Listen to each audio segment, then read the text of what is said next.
guys, welcome back to another episode of Agent MiniMan.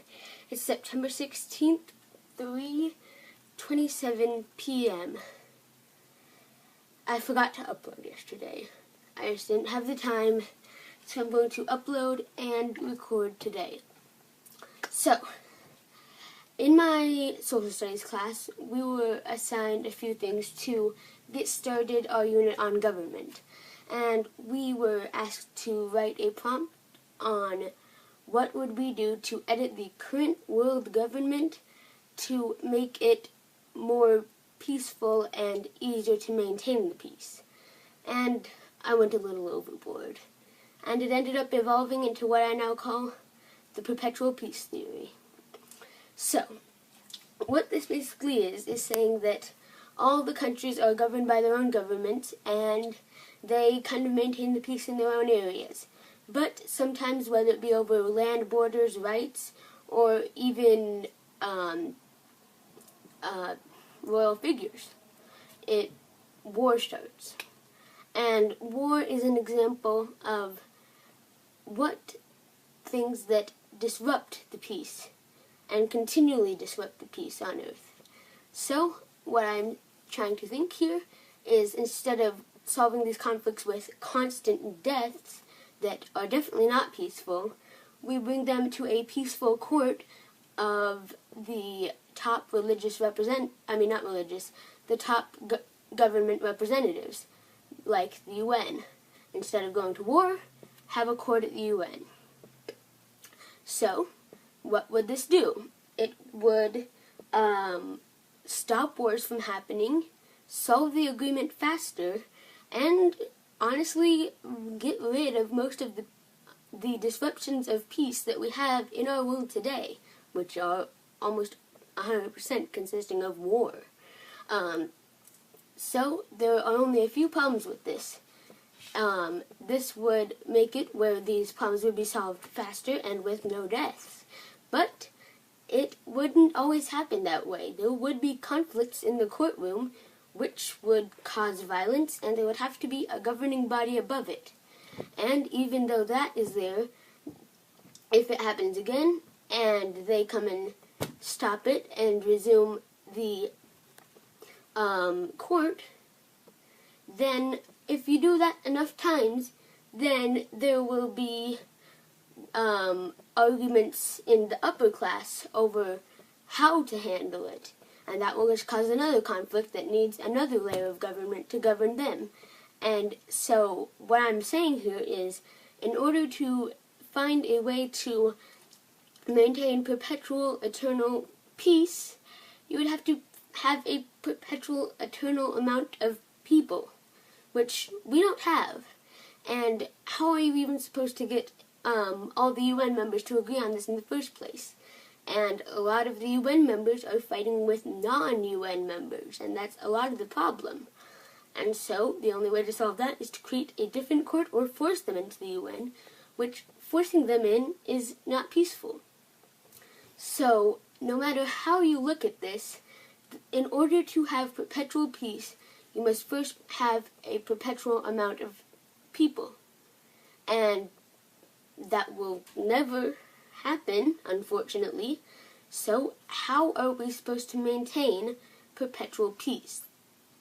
Well, I did come up with a system of government for this class, which I don't have with me on the set, but I will rehearse to you as this is. So what it basically is there are 4 classes in the government, almost like states, and we'll get back to them later, but they are basically the states of this country. So there are 32 leaders in this type of government. The president, 5 class leaders, 25 lawyers, 5 to represent each class leader, and a secretary. Now, you're probably wondering, 4 classes and 5 class leaders? We'll get to that. It's a presidential class leader. So, basically what the lawyers do is they come up with laws, and pretty much all the leaders of the government come up with laws. And how to get those laws passed is move it up to the next level of government. And so if a lawyer comes up with it, they have to pass it to their state leader and the class leader, who would then either say that we don't want it, we can vote on it as a class, or give it to the president, who can decide whether it wants to be voted on by the nation or not, and the president can throw it away. Or he can decide to just do both. But sometimes, well, it will go to the president and he'll veto it. He is the only leader that can veto a law without it being backed up. If a class leader vetoes a law, it then goes to the secretary, who decides whether or not they want to keep it. And if they do want to keep it, then they pass it to the presidential class leader, who can debate on it, and if he doesn't know what to say, then he'll give it to his lawyers to decide. And we'll see this kind of system with laws and courts throughout this government. So, if a president comes up with a law, it cannot go straight out. It must first go to the secretary, presidential class leaders, and out. Once it has been voted on and wants to be done by the government in any form, it must go out to the people to be voted on before it can be applied. Then we have courts.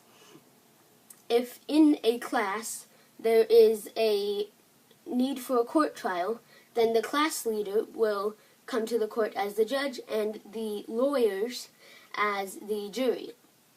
And this will roll out in a classic court scenario, in which case it will either turn a verdict where we don't have any more conflict, or it won't. If it doesn't turn a verdict, then it will be passed from their class to the presidential class leader and his lawyers to be done. If then it doesn't happen, then the president, the presidential class leader, and the secretary vote on it, and it must be unanimous to turn a verdict. And if even then it doesn't happen, then the people vote on it.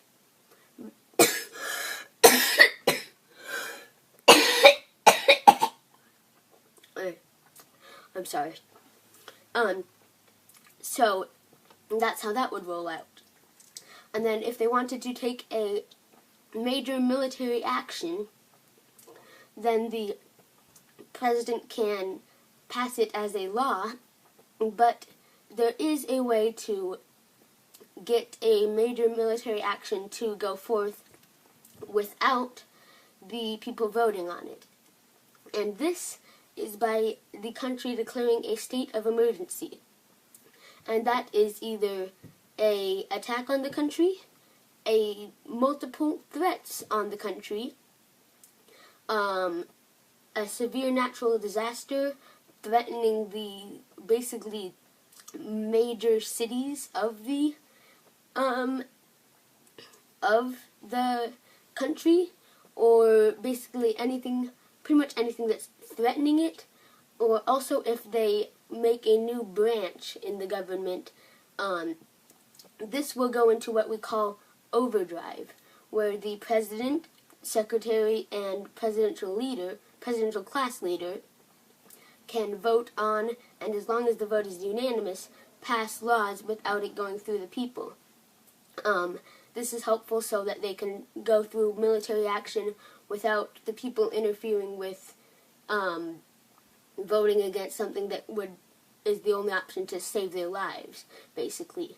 And also when it opens up a new branch of the government so that they can take military action without the interference of the people and be able to save them. And so, really that's pretty much the end of it. So my question for you guys today is, do you agree with the perpetual peace theory? Do you think that in order to have perpetual peace, you have to have a perpetual amount of people too? And also, do you think that my supposedly stable government is in fact stable? And what would you do to improve either of those? That's all I have for you today. I'm sorry that it kind of cut right there. But I'll see you tomorrow, YouTube. If everybody had an ocean across the USA. Then everybody be surfing like California. You see them wearing their baggies, Huarache sandals too.